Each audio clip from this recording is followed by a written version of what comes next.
नगर परिषद हद्दीतील स्ट्रॉंग रूमची सुरक्षा वाढवण्यात आली आहे। सीसीटीव्ही कॅमेरे परिसरात वाढवले। या परिसरात पोलिसांचा कडक बंदोबस्तही तैनात करण्यात आलेला आहे। तर भंडारा नगर परिषद स्ट्रॉंग रूमची सुरक्षा वाढवली आहे, याचा आढावा घेतलाय आमचे प्रतिनिधी सूरज बागडे यांनी। स्थानिक स्वराज्य संस्थेच्या निवडणुका 2 तारखेला पार पाडण्यात आलेल्या आहेत। भंडाऱ्यातील निवडणुकीच्या जे मतपेटी आहेत ती इथं भंडाऱ्यातील स्ट्रॉंग रूम इथं तयार करण्यात आलेली आहे। तुम्ही बघू शकता की अशा पद्धतीनं पोलिसांचा कडेकोट बंदोबस्त इथं तयार करण्यात आलेला आहे। ईव्हीएम मशीन्स आहेत त्या आतमध्ये ठेवण्यात आलेल्या आहेत। खूप असा बंदोबस्त इथं आहे। चारही बाजूने इथं जे आहेत टिनाचे पत्रे सुद्धा लावलेले आहेत।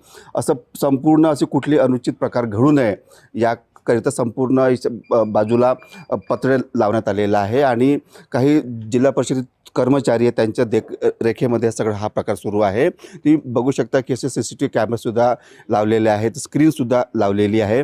त्यामुळे भंडाऱ्यामध्ये कुठल्याही स्ट्रॉंग रूममध्ये कुठले अनुचित प्रकार घडू नये म्हणून भंडारा प्रशासन तसेच पोलीस प्रशासन सज्ज आहे।